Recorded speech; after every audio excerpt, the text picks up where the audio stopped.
أعوذ بالله السميع العليم من الشيطان الرجيم بسم الله الرحمن الرحيم الحمد لله رب العالمين والعاقبة للمتقين ولا عدوان إلا على الظالمين وأشهد أن لا إله إلا الله وحده لا شريك له وأشهد أن محمدا عبده ورسوله اللهم صل وسلم وبارك عليه وعلى آله وصحبه أجمعين أما بعد.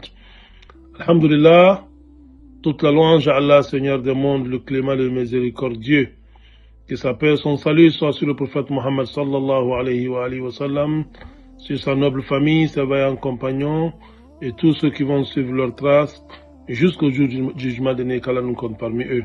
Alhamdulillah, nous savons tous que l'islam est basé sur 5 piliers et que la prière est le pilier le plus important. C'est le premier acte qui nous sera demandé le jour du jugement dernier. Si il a été bien accompli, Alhamdulillah Rabbil Alamin, notre parcours ou notre passage sur la terre pourra être utile. Mais si elle est mal accomplie, aucun acte ne sera utile pour nous le jour du jugement dernier. Voilà pourquoi il est important que nous veillons à accomplir cet acte-là convenablement. Et il y a un certain nombre d'erreurs que bon nombre de musulmans commettent pendant la prière qu'il est important de souligner.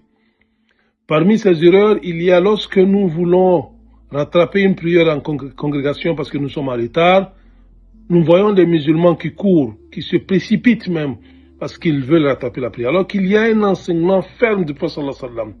Dans un hadith rapporté par Abu Huraira, le Prophète sallallahu alayhi wa sallam nous dit إذا أقيمت الصلاة فلا تأتوها وأنتم تسعون وأتوها وأنتم تمشون وعليكم بالسكينة فما أدركتم فصلوا وما فاتكم فأتموا.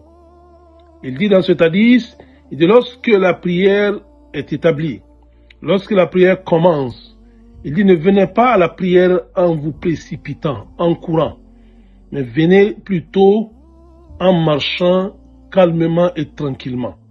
Il dit ce que vous avez pu avoir, accomplissez-le. Et ce qui vous a manqué, ce que vous avez manqué, alors remboursez cela. Cela est une recommandation claire du prophète. Donc dans notre souci de vouloir rattraper la prière en congrégation, la prière en groupe, parce que nous savons que cette prière a beaucoup de mérites, nous devons le faire selon les enseignements du prophète.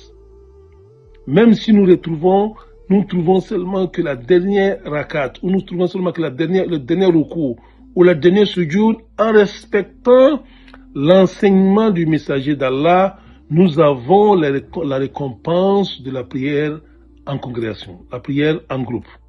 Mais si nous nous précipitons, nous partons contre l'enseignement du Prophète sallallahu alayhi wa sallam. Donc cela peut nous faire perdre automatiquement les mérites de notre prière et surtout les mérites de notre prière en groupe. Et le deuxième acte, la deuxième erreur, c'est lorsque nous venons rattraper la prière, la majorité des gens viennent et entrent directement dans la prière. Ils oublient que le premier takbirat al-ihram, le premier Allahu Akbar que nous devons faire étant debout, est un pilier essentiel de la prière. Donc nous voyons les gens qui viennent directement et qui rentrent dans la prière, ils n'ont pas eu le temps de dire Allahu Akbar parce qu'ils sont venus en précipitation. Et cela annule complètement notre prière. Lorsque vous rattrapez une prière avec le groupe, avant de rentrer dans la prière, arrêtez-vous d'abord un temps soit peu et dites Allahu Akbar. Ce plié est essentiel. S'il n'est pas fait, votre prière alors n'est pas valable. Et voilà les deux erreurs que nous devons éviter. Ne venons pas en précipitant, en courant à la prière. Ne ratons pas la takbirat al-ihram lorsque nous rattrapons la prière avec le groupe et que nous sommes en retard. Faisons en sorte que le premier takbirat al-ihram, Allahu Akbar, soit fait étant debout avant d'accompagner l'imam dans l'acte qu'il est en train de faire. Que cet acte-là soit ruku, sujoud et étant debout. Mais nous devons d'abord commencer par la première Allahu Akbar étant debout. Et qu'Allah accepte toutes nos prières, qu'Allah nous donne la connaissance de notre religion. Wassalamu alaikum wa rahmatullahi wa barakatuh.